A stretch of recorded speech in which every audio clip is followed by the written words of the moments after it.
record the session. All right. We probably will have a few more stragglers. It's just about noontime now. So Eileen, if you would like to share your screen. Welcome, everybody. Let me share here. And I do want to say you may actually hear a little bit of background noise from me. I've got a 13-month-old at home.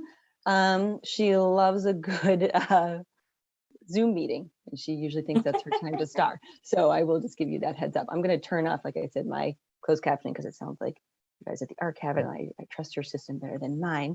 But welcome. Thank you so much, everyone, for joining. I know, it's briefly so nice out to spend your lunch hour, in here with me instead of out walking. I do appreciate that, or whatever it is you're going to do. Sexuality on the spectrum. My favorite thing to talk about.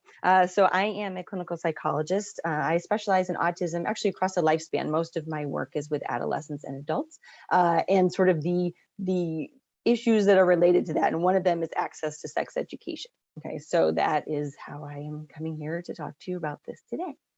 I'm going to take a brief moment to start at the beginning, get on my little soapbox here and tell you my why, right? Why I do this, why I'm sort of invested in this work. One is pretty pragmatic. Sex education, especially for autistic learners, prevents negative outcomes and improves positive ones.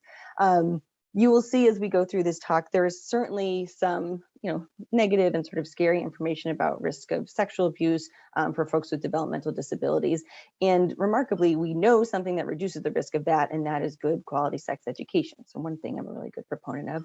But also there's a nice positive spin to this, which I'll talk about, that this gives us, having access to information about bodies, our relationships, being able to discuss these things is also really good for confidence, right? How we move in the world, a right that humans have to access their own sexuality. So it's good for everyone. So that's why I like to do it, talk about it. And then the second why is sexuality. It's just like everything else question. And the reason I say that is because oftentimes the response I get from people when I say, oh, I specialize in sort of sexuality and sex ed and folks with intellectual and developmental disabilities, I say, oh, sexuality, that must be really tough. And sometimes, yes, right, it's certainly sensitive and there's a lot of like values and safety that we need to think about. But also, it really is just like everything else, right? And sexuality has that sort of uncanny presence in everyone's lives. It's more common among everyone than it is uncommon. And so I think, if we can talk about breaking down the stigma around sexuality and just think about all the things you already know that are good for learning, then you'll be on a really great start to sort of talking about this in really proactive and positive ways. And the last thing is that autonomy is good for us. I think part of why I like doing this work is it feels it has this quality of sort of advocacy work, right? In working with autistic adults in particular, I'm really embedded in sort of this idea of neurodiversity and neurodivergence, as opposed to there are people who have a disability and people who do not, and there's a big thick line separating those two. And I think sex education is one way that we help promote autonomy, right? How's your own body work? How do you work in relation to others? And so being able to promote that through my research and my clinical work is honestly just a really lucky aspect of what I get to do from day to day. And now I get to talk at you about it for the next sort of 50 to 60 minutes. So also lucky for me. We'll see how you feel about it at the end. So my plan for today, I'm going to set the stage, give you a little bit of background. I wouldn't be a good researcher if I didn't give you a few stats there. But the big piece of this presentation is going to be sort of four main takeaways that I hope you can carry forward in your work. If you're a self-advocate, if you're a parent of a kid on the spectrum, if you work with folks with a diagnosis, these are good places to start. And then the end, we'll throw in some resources. We've got lots of stuff to share that I would encourage you to use, share with people you know, So Crehan Lab, that is the name of my lab at the university, very creatively named, came up with that myself, thank you for asking. And then Pegasus Consulting, Assessment and Psychological Services, that is my practice where I really focus on sexuality with autistic adults and teens, as well as assessments in adulthood, since that can be a little bit challenging to come by. So what is sex ed? Let's do a couple definitions, get us on the same page. You can think about in your own mind, like what you picture when you think about sex ed, right? And sort of the classic example that I usually start with is people think about sort of putting a condom on a banana, right? That is the sort of stereotypical view about what sex ed is.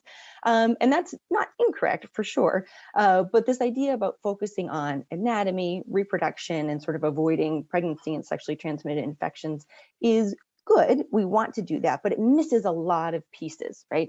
And most of my work is pretty well situated in the sort of social world and realm that's related to sexuality and relationship education, which is why, annoyingly, I call it sexuality and relationship education instead of just sex ed, because it's really that relationship part that I think is really key. So when we think about consent, communicating with a partner, pleasure, technology, and sexuality, that's a big area.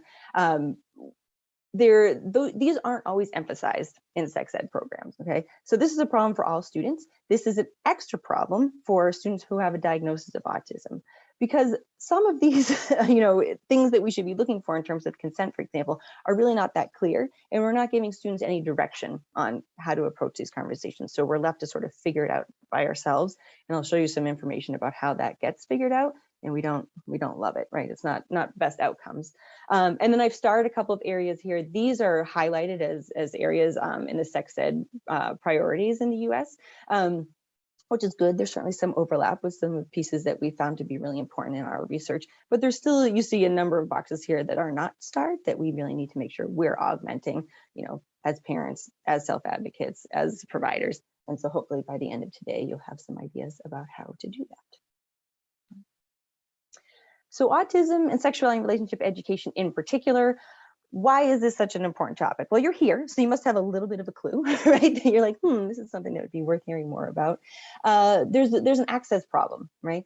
Many autistic teens and adults, as they go into adulthood, report that they have less access to the sexuality and relationship information that they need. This tends to be driven by these really persistent myths about autism and sexuality. One of them being people who have a diagnosis of autism are asexual. They're not interested in relationships, so they don't need the information, so we don't have to worry about it. Okay. Not true, right? They've, besides, I'm not really sure how that developed initially, but we've asked autistic people, right? Hey, do you want to be in a relationship? And like, yeah, the rates of people saying yes, they would like to be in friendships or romantic relationships, very similar to neurotypical people. So we can throw that one out the window. We need to give people information. The other side of the coin is that people say, well, if we give people with developmental disabilities information about sexuality, they'll become predators, right? It's risky, it's dangerous. And that is also not true. There's not a ton of research on sort of sexuality, disability, and criminality. There's a big gap there. But the work that has been done shows that it's not more likely. And if people with developmental disabilities commit sexual crimes, that they're less likely to be assaultive. So that would be instead of like flashing someone instead of going up and sort of sexually assaulting someone. Not that we want to rate sexual crimes, but I think that's an important sort of part of the landscape to keep in mind. Okay. Another big piece is the social communication aspects that are missing from sex ed, which I showed you in the previous slide. That is where we see this gap really magnified. They've done some really interesting studies where they've asked autistic teens and adults, hey, let's talk about reproduction and how the egg and the sperm meet, and what are the different types of contraception? And they found that knowledge scores are pretty much the same. But then when you get into applied problems, like, okay, how do you ask someone out? What happens if you want to break up with somebody? What happens if you have a crush? How do you tell if they like you back? Then that's where we see some of the differences in knowledge, right? So that we need more supports to shore that up. And then sensory profiles, right? There's a lot of aspects of sexuality and identity that have big sensory components that we don't really think of ahead of time. And then oftentimes in retrospect, we're like, oh, yeah, given this person's sensory profile, I can see why this was challenging, right? I think a sort of basic example I like to give is that, if you've got a kid who doesn't like, things to be wet or sticky or anything, the first time if they kiss someone and mouths are open, that is going to be surprising on a sensory level for sure. So how can we sort of have these conversations proactively to prepare people the best we can for what situations may sort of show up in front of them?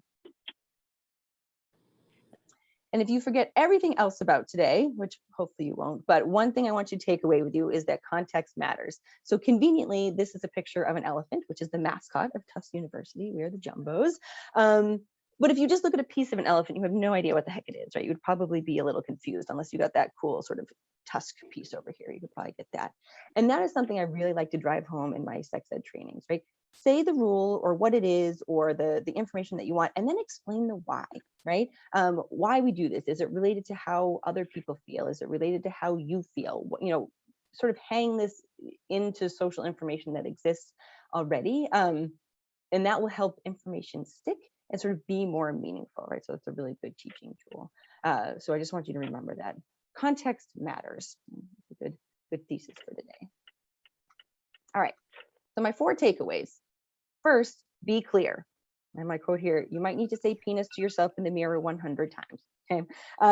A funny shift, you know, working from home, right? My husband knows what I do for work. Hearing me do sex ed trainings all day, I think was maybe a little bit of a shock to his system because not everyone does say penis to themselves 100 times a day at home.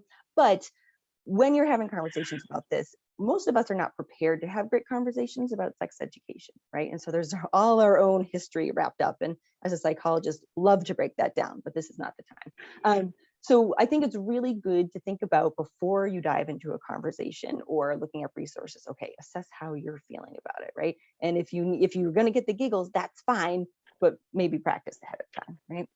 So in order to be really clear, a really common question that I get is what sort of terminology should I be using to talk about sexuality, right?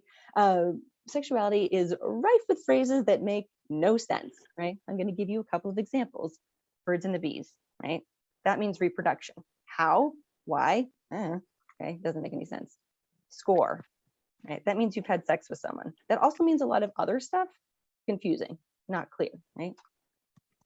What's a wiener? Right? Depending on your situation, could mean a lot of different things. And then fun bags, right? So all of these, in summary, clear as mud, okay? We have a lot of phrases that people might sort of hear on the playground or with friends that really aren't clear. So when people say, what language should I use to talk about sexuality? I don't really come down on one side of like, you should use the proper biological phrasing, or you should use sort of whatever phrases your kids are using. I like to say, hey, think about it as sort of like a translating experience, right? So if I'm going to talk about, yeah, like the word penis, and that maybe that's the one that you use in your home or your program, but what are some other words for it? That's a really great exercise to generate what are some other ways you're talking about it, and then to set up the rules for how you would like to talk about different body parts, right? You can also catch a lot of misconceptions there. I'll tell a brief personal anecdote because this is a story from my mother, which is funny. When I was little, I was convinced that ass meant vagina. And my mother tried to correct me, and I told her it had changed since she was a kid, right? So she's very sassy, but also good thing she noticed that when I was younger, right? That would have caused some issues. One thing I think to also note, these are all verbal ways of talking about sexuality. The nonverbal space is massive, right? There's even more information about identity and relationship building that is unspoken, right? Body language, how long we look at someone, how close we stand to someone, wiggling your eyebrows, winking and nudging. I mean, even think when you watch a television show, you know, if 2 characters are kissing and then the scene fades and they wake up and they're in bed together, what happened there, right? There's not a lot of explanation. There's a lot that's left to assume. And so making sure that you are sort of narrating or asking like, hey, like, what do you think is happening here can be really good.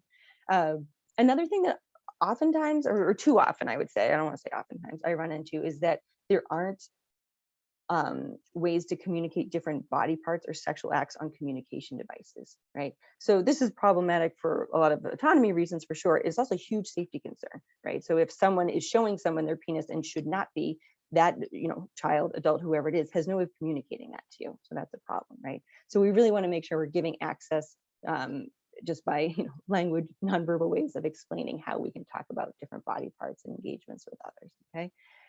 If you don't know, and every time I run a teen sex ed group, I learn a new slang term for something, right? That's fine, find out, or even better, model how you found out, right? Like, gosh, I have no idea what that means. Let's look that up. Let's call so-and-so. Like maybe you know someone who knows a lot of slang, something like that.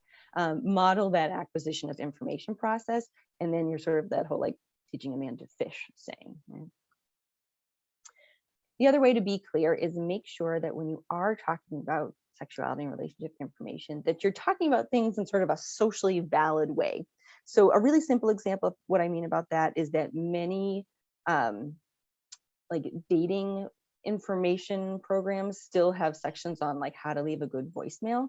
That's not really something people are doing too often these days. If the person you're working with, or if you are doing that, that's great. Yes, there's certainly materials out there, but that doesn't tend to be the primary way of conveying information. So it might not be worth spending a lot of time on that.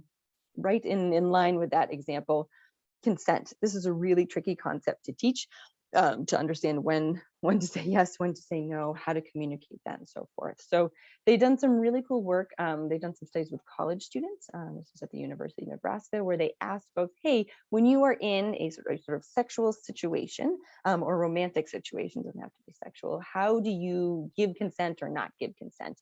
And then they sorted all of these answers, and they came up with these 4 quadrants. So verbal direct, that's saying yes, no, stop, more. Verbal indirect, oh, I've got a test, I have a headache, can't. Okay. Non-verbal direct, so pushing somebody away. And then non-verbal indirect, which I'd like to refer to as ghosting. Nothing happens and then you're just gone.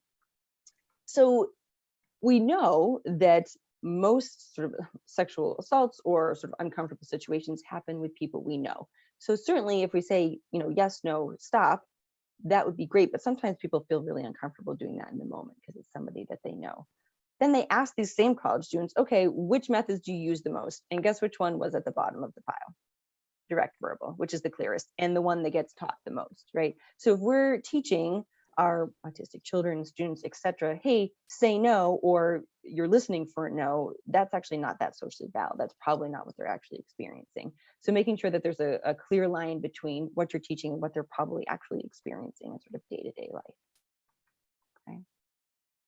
And I should have said this at the beginning, but if there are questions, please feel free to pop them in the chat, but I've saved some time at the end. Love to get into a good discussion, so I'll be keeping an eye out for that. The other thing sort of about being clear, I think, is engaging with people about the information they would like.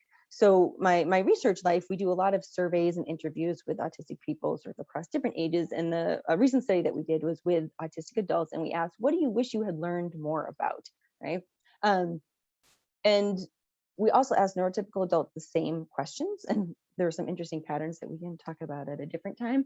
But we found that more often than neurotypical adults, the autistic adults said sexual orientation, gender identity, consent, and assertiveness were the top 4 things they wish they had more information about. Okay. And so I think this is really important to know, that a lot of the curricula that I mentioned, we really focus on safety and body parts and puberty, and those are certainly important. You have to know how your body operates, but these are not covered in most sex ed programs, right? So really thinking about, okay, what are these students going to need in the long term, I think really, really important. And that's, I think, being clear about the goals for a sex ed program and collaborating on what those goals are is just, I would always recommend it for sure. Okay. All right, so that's takeaway number 1. Takeaway 2, use a positive and inclusive framework. And the way I like to think about this one is that sexuality and disability has been through enough stigma. We don't need to introduce any more. Okay. So let's rest there on that stigma comment for a second. So here's a pretty common situation, right? An event happens. So I'm going to use the example of like someone masturbates on a school bus, right? There's a strong reaction. Bus driver's upset, teacher's upset, parents get called, I get called. This is usually where Eileen shows up. Hello, everybody. Okay. There's this association of sexual behavior and negative reaction, right? Oh my gosh, this thing happened, and now a lot of bad stuff, a lot of attention. Okay. And then shame, right? Oh my gosh, I'm embarrassed. All these people are talking about this topic. They're talking about me masturbating on the bus, or even if someone isn't sort of aware of the specifics of what's going on, they know that there's a lot of excitement, right? There's a lot of energy around what just happened. And then there's a decreased chance of sharing or asking questions, right?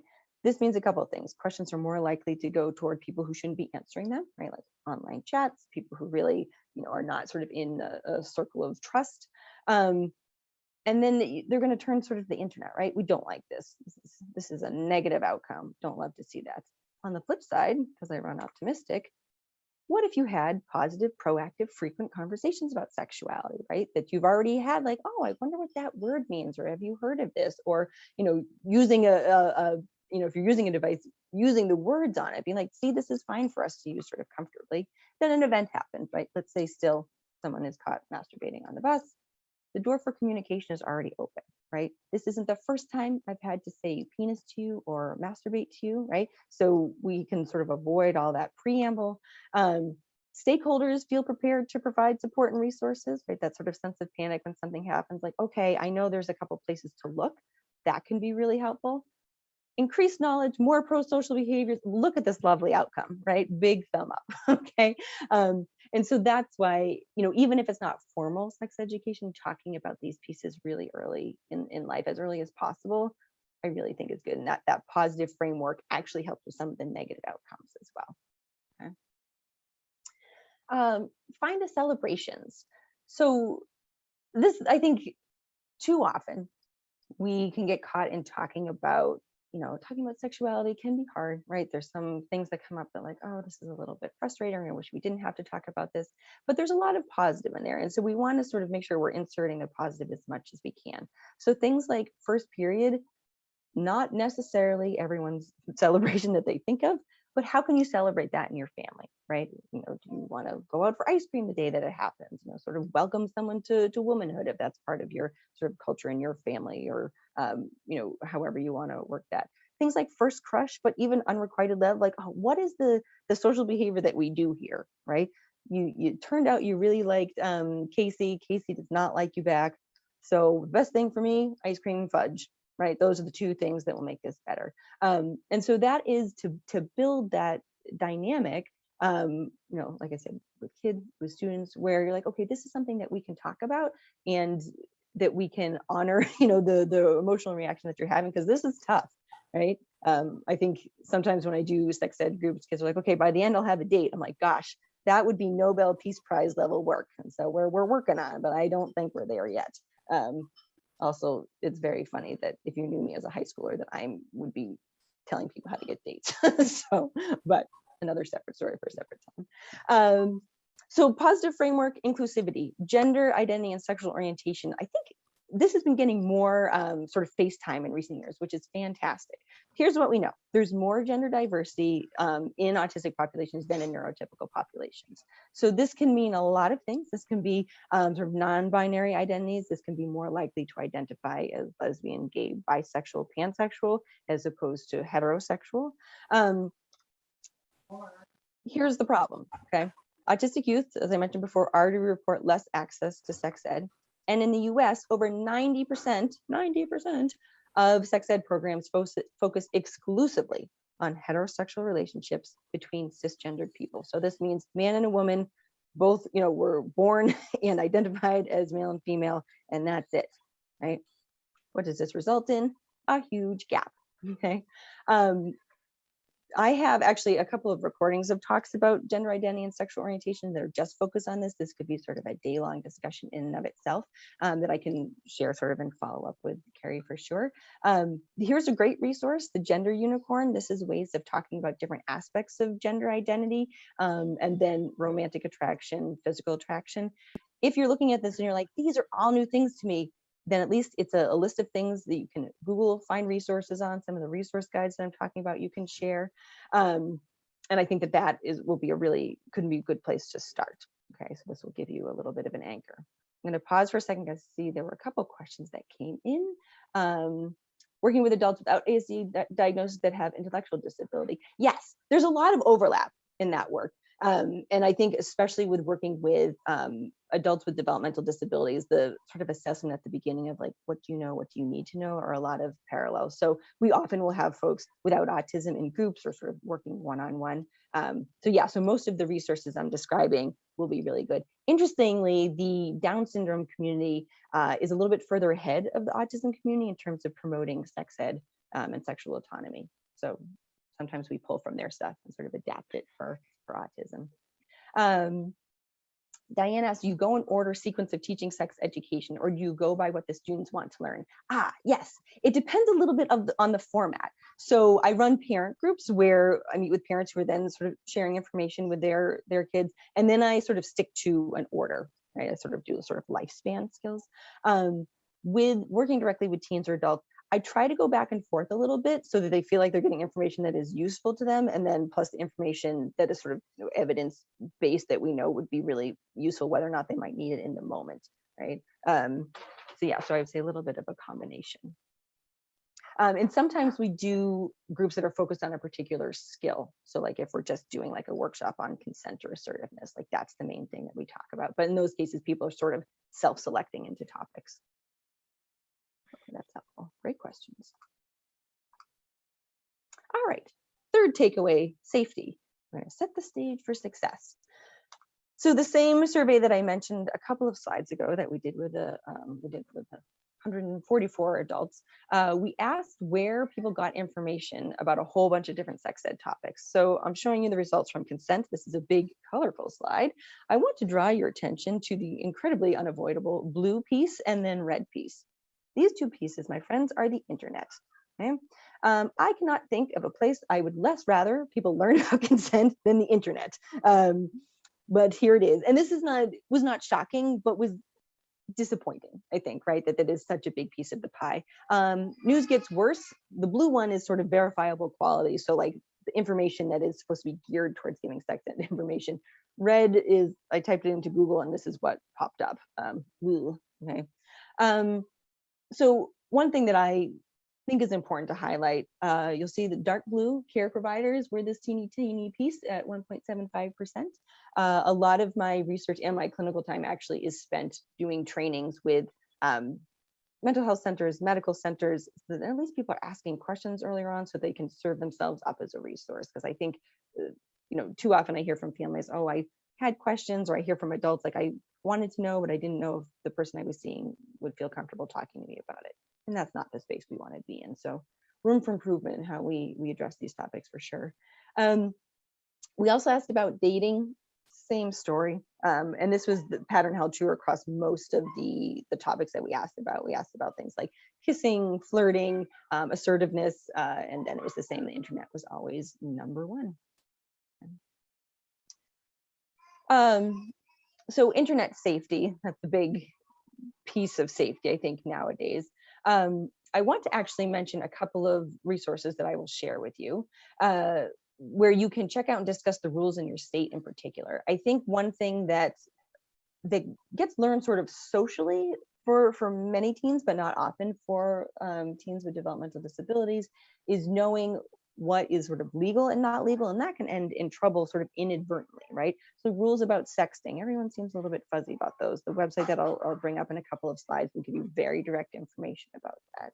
And then have those discussions, right? Like you can't do this at this age ever, right? We have a really clear discussion at the beginning of my groups. We're like, okay, if it's an under 18 group, right, this cannot happen with someone over 18 or under 16. We give them very clear instructions, and the same things for 18 and over. And then coming back to that, and then also we do things like a common question will be, if let's say I like someone and I'm messaging them or texting them or something like that, and they're not responding. How many times can you contact them before you should stop contacting them? And oftentimes the estimates are far too high. They're like, I don't know, 10 or 12 times. And so we give a sort of strict cutoff at 2, right? And that doesn't mean 2 Facebook messages, 2 messages on TikTok, anything like that. It's just one modality, just to bring some clarity to sort of a fuzzy area. A great activity that I found to be useful with groups sort of across the age span actually is coming up with a plan, sort of be a detective about catfishing, right? So catfishing being someone who is pretending to be someone else. They oftentimes end up asking you for money, or sort of taking advantage of you in some way. So come up with a list, right? And I can share some examples that we've used in clinical groups that I've done, but first thing is, do you know them at all? Do you have any mutual friends? No. Okay, that's not good. So then we move to the second level. Like, are they sending you a lot of messages? Does it seem like they like you a lot and you've only been Facebook friends for 20 minutes? Something like that. Those, I think, putting those safety plans in place ahead of time, really important. And then parental controls and supervised times, especially for younger kids, that's going to be the key to a lot of this, making sure that you're keeping an eye to make sure no one is accessing your kids when they shouldn't be. Right? Again, internet safety could be its own sort of chat, but a couple things just to keep in mind, especially in the sexuality space. Okay. And then starting early or now. I say that because it's never too late. Sometimes when I talk about this piece, people are like, I haven't started yet. That's okay. Today's the day, right? In other countries, they have different models of sex education where they do start in kindergarten. This does not mean, to go back to my earlier example, that we're talking about putting condoms on bananas with kindergartners. That's no one saying that. I don't want to be misquoted. But what we're talking about is things like boundaries when kids are really, really young. And then we're building on those lessons as they get older. So it's more sort of developmentally appropriate, right?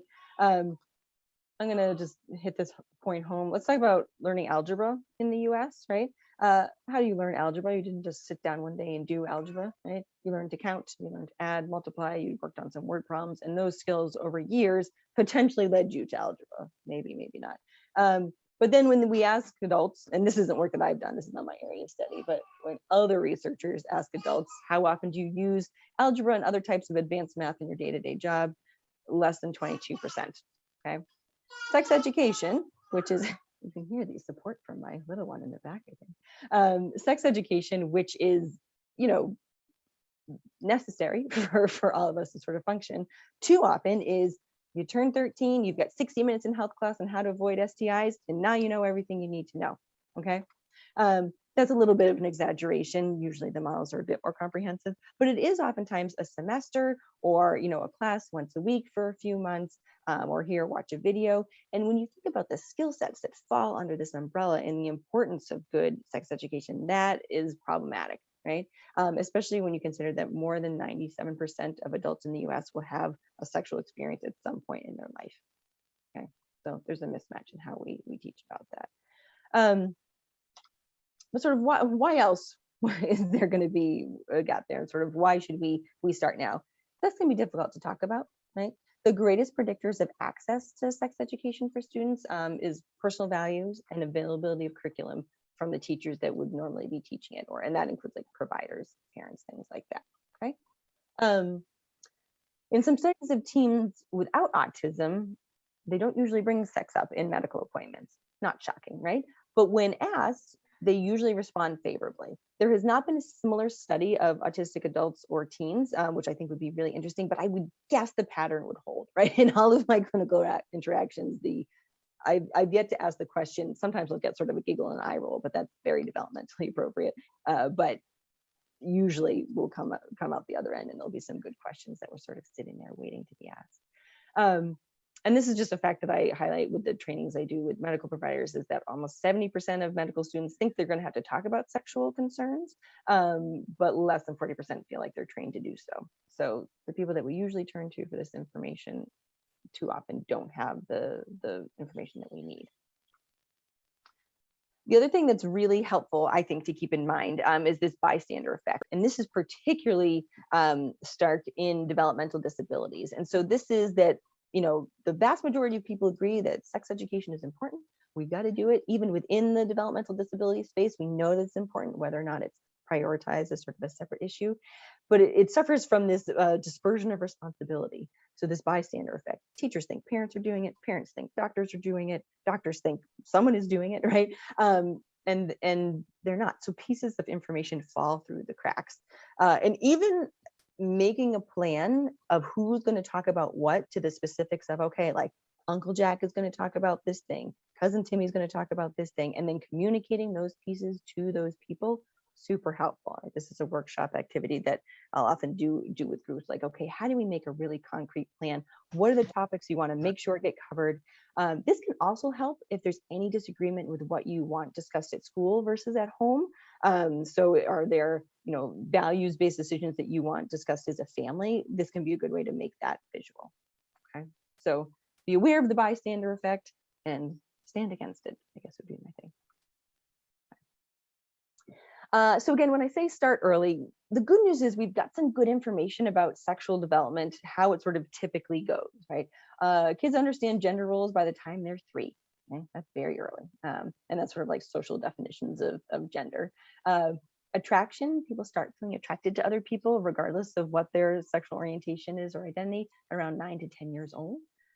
Puberty starts on average around age 10 for girls, around 11.5 for boys.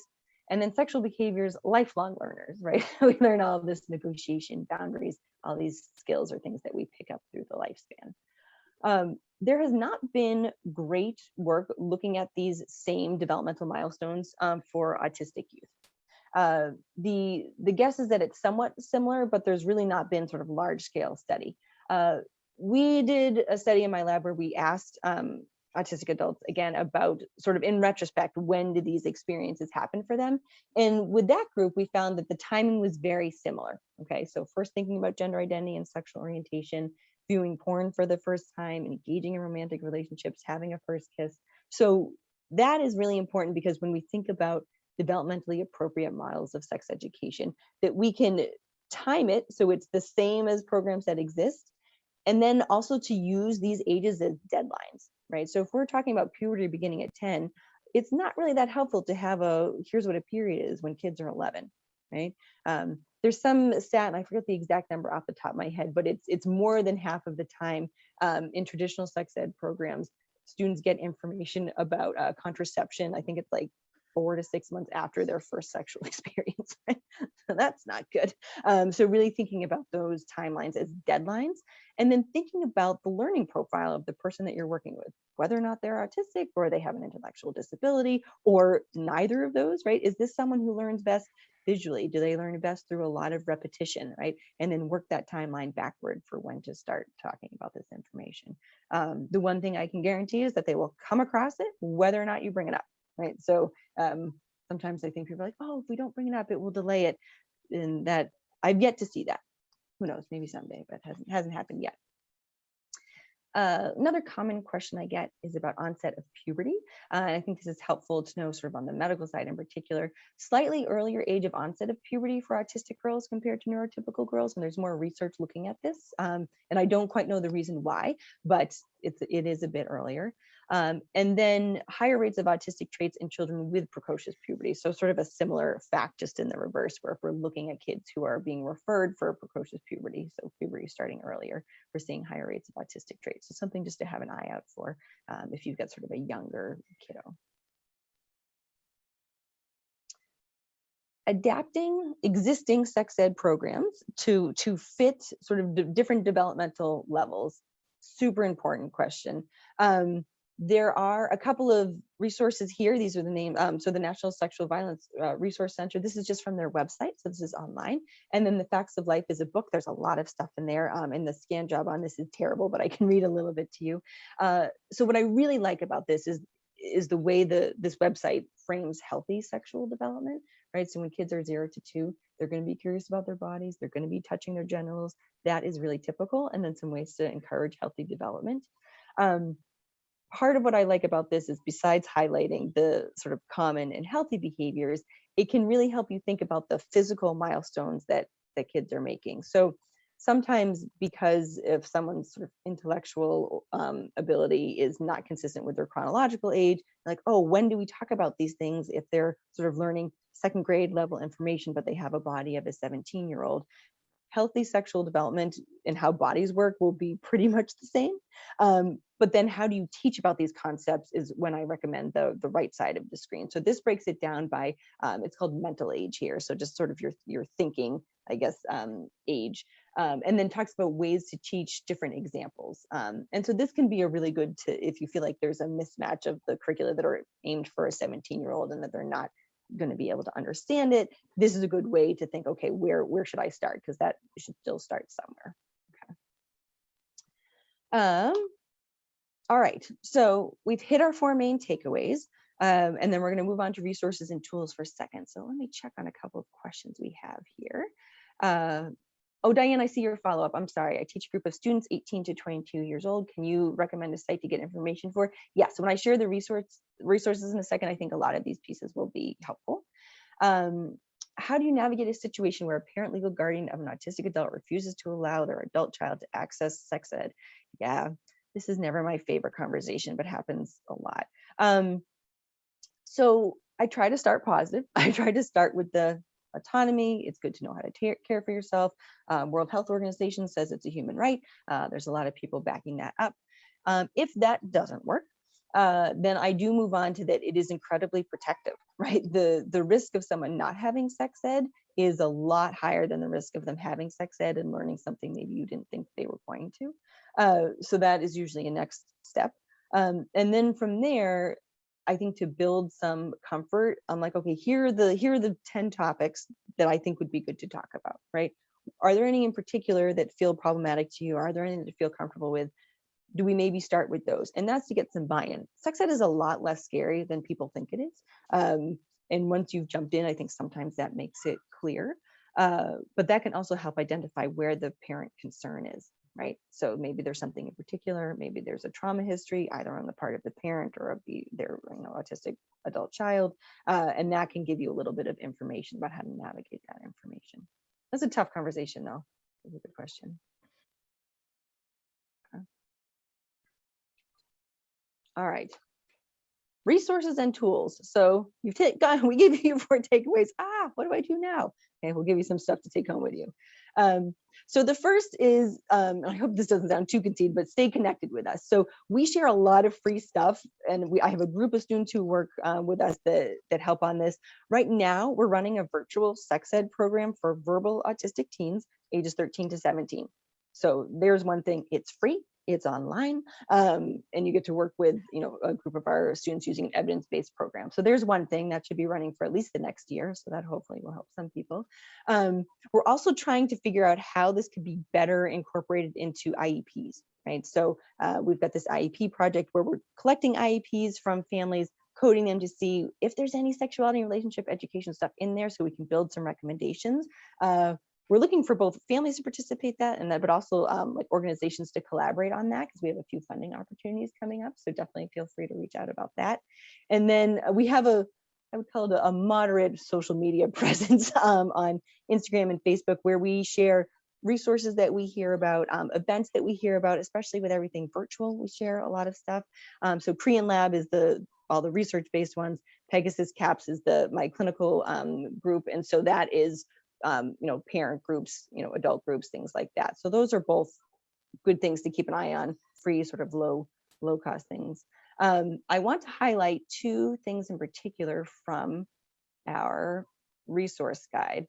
I'm going to stop sharing for a second so I can actually bring that up. Okay, so the first one, let me reshare. Is the website that I mentioned that has the different rules by state. So if you click on friendly little Massachusetts here, and then you scroll down, it will give you age of minority, age of consent, sexting. And when you click on any of these boxes, it gives you the specifics, okay? I can't tell you how many times I've turned to this. And you can look at it for any state. So if you're working with people who are across state lines, it's all right there. And I always like to share this with parents as well, so that they can have these conversations at home and sort of be aware. The next one is Sex Ed for Self-Advocates. So the Organization for Autism Research has this program that they developed, that's developed by self-advocates. And when you go into it, I love the design of it. There's videos and it's written out at the same time. You can choose which topic you want to do. Let's say I wanted to do, let's do online relationships and safety, since that's one that we've been talking about. It breaks it down into all of these little lessons. You've got the videos. It's just really, really comprehensive. Okay. So this is something that I will oftentimes share with folks that I'm working with who have a diagnosis, but also to parents who are like, oh my gosh, I know this conversation is coming. How can I prepare myself? Do this, right? This is great. I've also got a couple of almost textbook level books about sexuality and development that I'm happy to share the titles of. So the other thing, this is our lab website. And if you click on resources, both of the sites I just mentioned and this whole resource guide that we have developed, this is all free stuff. So can I ask someone to mute? Just to help with feedback a little bit. Thank you. So any of these, I mean, the books obviously are not free, but the websites, some good organizations to contact to get more information. I can drop this right in the chat actually. So feel free to use this, save this, ignore it, whatever you want to do. And then for the parent groups, this is I can show you here, and the trainings, this is something that we do in working with parents in small groups, like how are we going to talk about these different topics, and then the sex education training for medical providers, which I think is really, really very important, obviously. All right, so let me throw back up a couple more resources for you because there's more. Using the tools that you have.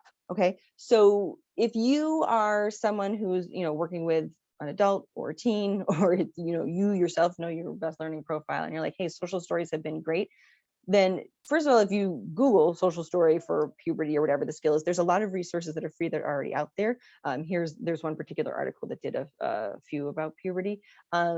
But you don't really have to start from scratch and sort of reinvent the wheel, right? You can just adapt it for the particular skill that you're talking about. There's a lot of nice visuals about like sort of time of the month, right? So we're talking about tracking periods. And so the examples are like someone's breasts are feeling sore, you start to get pimples, you have a lot of emotions. This is a great, I think everyone should do this, right? But can be a really nice way to make, period tracking sort of, I don't know if more interesting would be right, but a way to make it a little bit interactive, especially if someone has developmental disability, and keeping it really, really visual, right? And this won't be big news to anyone, but the sort of showering schedule, visuals, all of this stuff exists, going to the OBGYN, all of that. There's all sorts of social stories and visuals to use that I really think, the earlier you can introduce them, the better. You're fighting the hygiene battle with a teen, autistic or not, best of luck to you, but these are some tools that can help, right? All right, wonderful. So I'm going to pause there, leave some time for questions. I want to do a quick thank you. We have a community advisory board that works on all of our studies. We're actually in the process of developing, we did a training for adult healthcare providers to work with autistic patients that we did last year, and we're doing one for OBGYNs now, which is a lot of fun. We work with a group of autistic adults on that. But our advisory board more generally is made up of self-advocates from across the lifespan, as well as parents, teachers, to help it sort of shape the direction of our research. Our research team, we've got a lot of great students who help out with a lot of these projects. And then there are participants in our studies for participating in our projects, so we could bring these data to you and look for patterns. And then these are a couple of the things that I mentioned during the presentation about where to find the resources. So when you access the slides, you can find them on your own. Great. All right, so I'll leave that up for a second. Let me open up the chat, or you're welcome to come off of mute. That way we can look at each other in the face. Great. Okay, let's see. A question comes in already. My daughter's been exposed to pornography by her friend group. A truly horrifying moment as a parent. Yes. She thinks it's normal because everyone is watching it. It's hard to reach a young adult. Yeah. Pornography is tough. And part of the problem is, everyone is doing it, right? And maybe not everyone, but most people. So really in this situation, and I'm not sure if it gave her age, but sounds like an adult. Really what I would focus on is boundary setting and sort of appropriate times to do that. So it's not never, but it's when and where. It's really hard to put the sort of pornography discovery back in the box once it's out. And if you're accessing sites that are safe, it actually is sort of a safe tool. I know like I might see some sort of pushback from that, but it can be sort of a sexual outlet for people. That is not always the worst, but talking about, okay, here are some sites that you should not go to, never get out your information, do not use a credit card, only do it in your room, never do it in public, blah, blah, blah. Setting up really clear rules is usually the direction that I go with that. Do you list safe sites on your webpage? Actually, that's a great question. We don't. I have a friend who does, and I keep meaning to copy paste her link. I will do that like today. So that should be up by the end of the day, because there is a list. It does exist. Yes, can do it. Great. I have a question. Yes, Ellen. So I have an 18-year-old autistic son. Did the sex ed talk when he was probably 13. Mm-hmm. And all my kids, I have typical kids and an autistic kid. They'll come to me with questions, and Aaron has asked about oral sex and true to your hygiene slide, I still have to watch my 18-year-old shower because he will literally not do anything in there. Yeah. So I said, Aaron, you got to wash your private parts. Mhm. And he's like, oh, I don't wash those. And I said, well, someday, what if you're in a relationship? And he, as open as we were, he was dumbstruck by the fact that his penis would come into a relationship. Even though we've talked about, he's asked questions about oral sex and he's asked different questions. So if that was you, what would you have said to him during that? Like, he's standing there naked, showering, and you're talking about this. Right. I think you did an awesome job. I would have done the same thing. And I love that he was sort of dumbfounded but my guess is like he thought about that later. It was like, oh, what would happen then? And this is going to sound like I feel like playing a little bit on stereotypes about teens and sometimes, young adult men, be like, the drive of being in a relationship can inspire a lot of behaviors. Right? And so I think the power of that is not necessarily a bad thing. I mean, I think the other avenue could be sort of like infection and smell and keeping a job and blah, blah, blah. But it sounds to me like that was great. And maybe the first step in a conversation that might, arise again. But I think that was a really I definitely think, my husband and I were talking probably about 2 months ago that because of he remembers a lot, we should revisit the same talk. I have it all written out, what I brought up, and revisit that. But I was almost caught off guard that he was caught off guard. Yeah. And I was like, what? Like, oh, I thought you kind of got that. So, I mean, there's a really interesting, oh, sorry, go ahead. No, I guess I was just as shocked as he was. Yeah, right. Yeah, shocking for everyone. I think something that I found really worked. So Tony Atwood in Australia, who spoke at A&E a couple of years ago, you may have heard his name. A chunk of his work focuses on talking with, I think actually primarily autistic boys, about what are their goals and what are their identity and what are their priorities. And this conversation to many of these guys is shocking that people have not asked, right? What are your goals? What would you want to do? How can we support that? And so that is such an important part of identity development and might, sometimes happen a little bit later for some, a kid with an intellectual disability or a developmental disability. But it's really important to ask, like, do you want to have kids one day? Do you want to get married? Do you want to be in a relationship? And maybe the answer is no, but if the answer is yes, it gives you a nice sort of, okay, here's some next steps to sort of help you reach that goal. Yes, and I love that. What are your goals? He's told me about different goals. Wanting a girlfriend, wanting to live with a girlfriend. He actually likes a gal that's in a wheelchair. Mm-hmm. And he had to rethink that. And he was like, well, how would we have sex? I would have to, and it was like that. I guess that whole thing was, he's talked to us about that, but yet he was surprised that he had to keep things clean, I guess, and that his penis would play a role in having sex. So I do like that. I like that. I wrote that down. What are your goals? I think I will, ask him that probably today. What are your goals when it comes to a relationship? Is that what you would? Yeah. Okay. Yeah. And then if that open-endedness of that is a little bit challenging, okay, like, physically, emotionally, maybe there's plenty of people who have relationships where sex is not a big part of it. And maybe that's what he was picturing, or maybe it just hadn't occurred to him, and then you'll find out. Okay. Thank you so much. Yeah, no, it sounds like you're doing a great job with this already. I have, let's see, a question in the chat. A gentleman in his 20s struggles with appropriate age consent. Yeah, that's a tough one.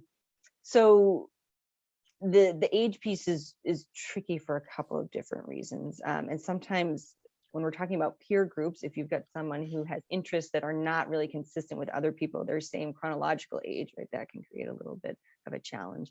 So a lot of black and white rules is what I do. If they're under X age, if you're not sure, the answer is no. It's not maybe, it's not let's try a little bit, absolutely not. And so that doesn't always make the biggest difference, but I think to just make sure it's been said clearly in case it hasn't, right? So that dispersion of responsibility can pop up when you're like, oh, I thought someone would have said this to you by now.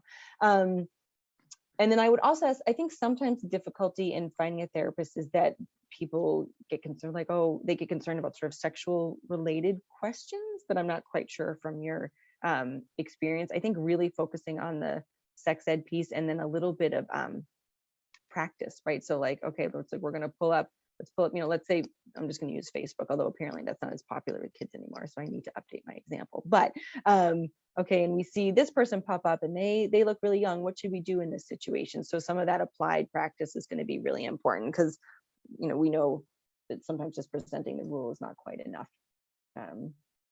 Yeah, so I would emphasize that sex ed part for sure. Yeah, no problem.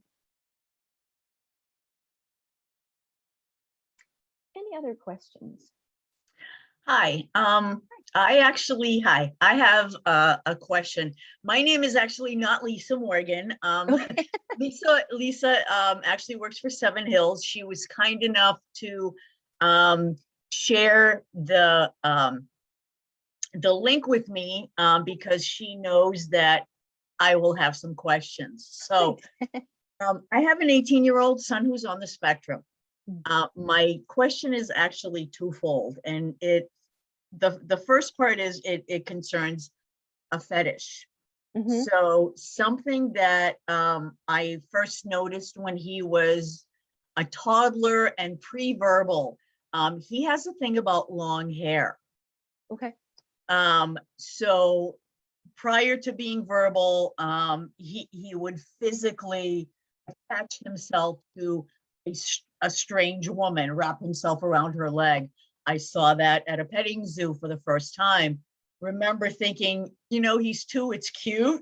Yeah. It's not going to be so cute when he's 17, and here we are. So over the years, he will approach a female with long hair. He's very polite. He has a script. He will start a conversation. My name is so-and-so. I live here. What's your name? And has fortunately always had a positive response. Okay. That may come to an end. I have, had conversations, it's inappropriate, so forth and so on. I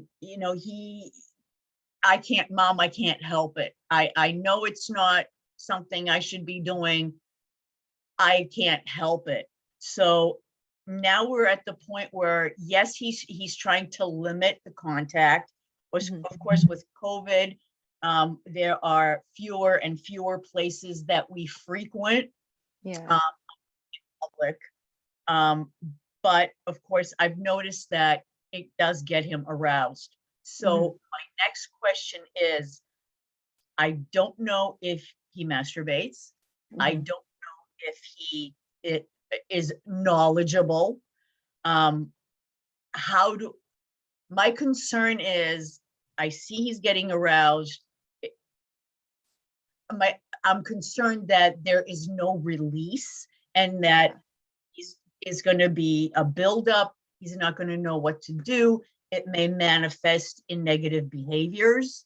Yeah. And so how do I find out if he's knowledgeable, and if not, how do I approach the subject? So, his father does not live in the home. They sadly don't have a good relationship where his father, I think, would be comfortable with having this conversation with him. Yeah. So That's a what tough do I do conversation with to what start do I with. do with this? Yes. Basically, what do I do with this? Yeah, such a good question. And you're already thinking in the direction that I would sort of encourage you to go into, right? So if you're like, this is a behavior that I'm seeing, and for a whole slew of reasons, I want to reduce it, because to become like a fetish in and of itself, not necessarily a problem, but if it's becoming sort of a functional safety issue. Yep. But you've already worked through that, which is great. So what I would say is like talking about ways of release. So what have you guys talked about sort of sexual behaviors before? Like, would a conversation about masturbation be out of the blue for you two? Yes. Yes. Okay. So one thing is you could sort of just start working in that direction, right? If there are ways that you guys communicate, I've had families where they have like sort of like a sex journal where, okay, you write questions or things I want you to know in this journal. And then, and I mean, that depends on sort of like writing abilities and speaking abilities and Of course, everything. But yep. then that can be a way where you don't have to sit across from each other and do that, or sharing, you know, sort of like videos or materials in some sort of other non-facing way. I think, say, a really good way to try to reduce some of those behaviors would be like, okay, you can't do it there, but you can do it here and when.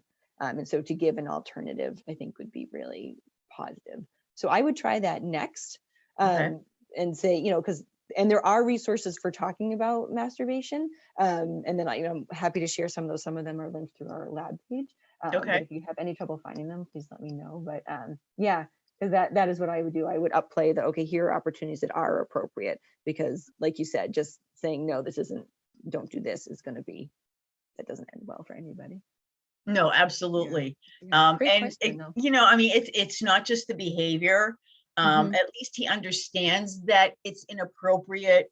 Yeah. He is really trying to reel it in. Yeah. But you know, if I understand him saying, I can't help it. Yeah. Yeah. You know, I don't want it to get to the point where he doesn't have a positive reactions from someone. You know, Yeah. he's now an adult. Right. So, you know, I don't want Stakes are the higher. police involved. You know, Yes. I don't want it to get to that point. Yeah. And the fear is that if there is no release, then the behaviors are just gonna not only continue, but it's gonna become more frequent. And Right. he's, yeah, is just gonna completely be out of control. So I'm Yeah. really, you know, trying to start a conversation with him. Yeah. You know, I yeah, think you're already on the right path, which is good. So I would say beef up some of those, like, here are other opportunities, here are some other skills, whether you do it face to face or not, sure. and see if any of those resources help with that. I think that would be a really good start. Thanks. Yeah. Thank you. Okay, well, unfortunately, I'm looking at the time. I think we could probably be here all afternoon and ask Dr. Crehan such great questions. Your resources, terrific, you know. I just love the suggestions you said about families who are very hesitant about talking about sexuality with their kids. You know, I think that's a big problem. And, you know, it's just awkward. So, Yes. but thank you so much for your wonderful presentation today. And thank you all for joining us. And so if you send me your PowerPoint, I'll Yeah. put it in a PDF and send it out to all the participants. And also we'll have a recording up on our YouTube channel within the next few days. So anyways, but I really appreciate today, and thank you so much. Yes. Thanks everyone for coming. Have a good one. Righty. Okay. Everybody enjoy the beautiful weather. Yes. Thank you. Thank you.